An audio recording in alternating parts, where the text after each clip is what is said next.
institución con liderazgo en una constante transformación educativa, gestionando la calidad y la excelencia.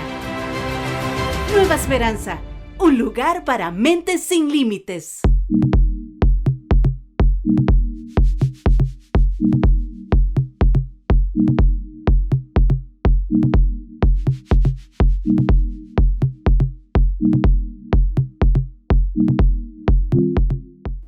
Buenos días, les saluda Mónica Cerdas, periodista de negocios y finanzas en El Financiero. Gracias por acompañarnos en este foro sobre los colegios que sobresalen en Costa Rica. Este espacio llega a ustedes gracias al patrocinio del colegio New Hope, uno de los centros educativos privados que destacan en admisión a universidades como el Tecnológico y la Universidad de Costa Rica, según algunos listados que hemos realizado en El Financiero en los últimos años. En este espacio vamos a abordar diferentes temáticas, entre ellos los factores que inciden en la selección de un colegio y de una universidad, así también como la importancia de una buena elección vocacional. Para esto me acompaña en el día de hoy María José Cascante, vicerrectora de Vida Estudiantil de la Universidad de Costa Rica, y también don Nelson Monge, director del colegio New Hope. Muchas gracias por acompañarnos. Buenos días. Buenos días, para servirles. Bienvenidos. Bueno, gracias. Empecemos, don Nelson, y quisiera comenzar con usted, porque aprovechando, ¿verdad?, el inicio del curso lectivo 2024, quisiéramos consultarle cuáles son los aspectos que pesan más para los padres de familia a la hora de seleccionar un colegio. Sí, gracias María José, también un placer compartir con usted este foro. En realidad son muchos aspectos, yo podría empezar tal vez enumerando uno. Por la experiencia que tengo de 20 años en Nueva Esperanza, el papá busca una institución educativa con una excelente trayectoria. Uno podría decir que tiene una imagen, una marca ya reconocida. Entonces eso es muy importante. Le pongo un ejemplo. En Nueva Esperanza, en los últimos años hemos tenido graduaciones en quinto año de más de 100 estudiantes. O sea, esos 100 estudiantes son 100 profesionales que le aportan al país. Entonces, esos 100 profesionales en 22 años son 2.200. Imagínense la publicidad que genera eso, la proyección que le genera eso a una institución. O sea, no hay que hacer mucha publicidad, porque los hijos de ese profesional van a ir a Nueva Esperanza.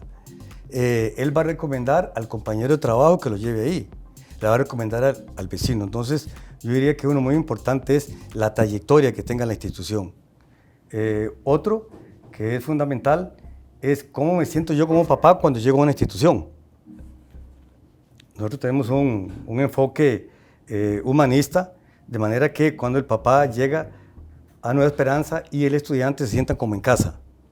O sea, la cercanía, la buena comunicación, el buen trato, ese primer contacto es fundamental para mí cuando un papá va a escoger una institución.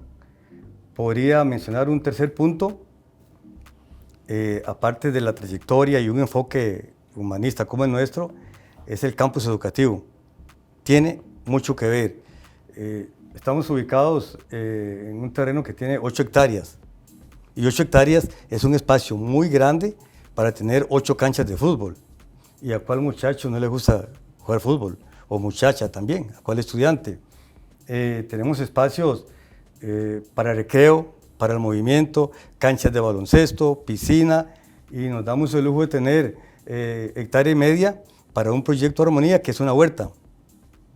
Entonces, cuando un estudiante llega por primera vez, hace el recorrido, ve que estamos en un ambiente natural, rodeado de naturaleza, ve canchas fuera al frente de las aulas y tiene espacio para ir y ver una inmensa huerta que se integra al currículum institucional y la oportunidad de ir a tocar la cabra, las ovejas, los conejos. Entonces el campus es para mí fundamental. Otro aspecto que el papá considera para meter a los estudiantes al colegio o a la escuela son los resultados en pruebas nacionales y en prueba PISA.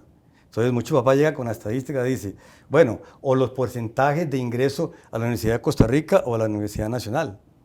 Entonces por dicha hemos estado en los últimos años en muy buenas posiciones para ingreso a las universidades.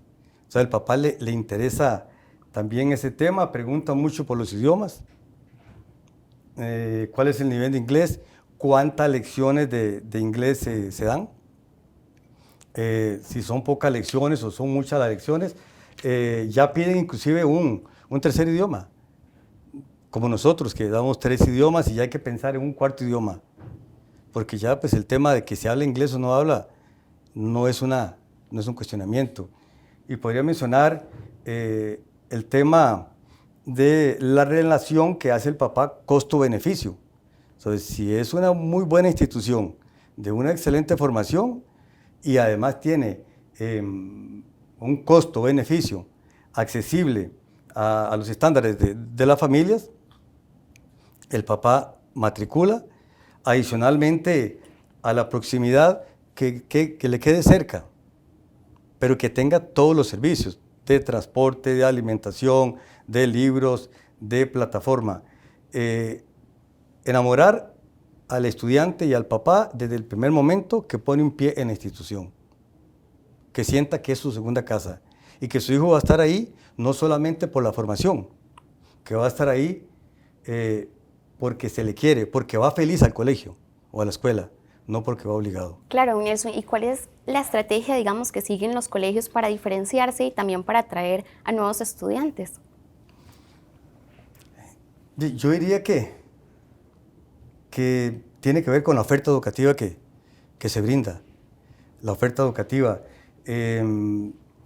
la constante capacitación, tener un equipo de excelencia, la inversión en una infraestructura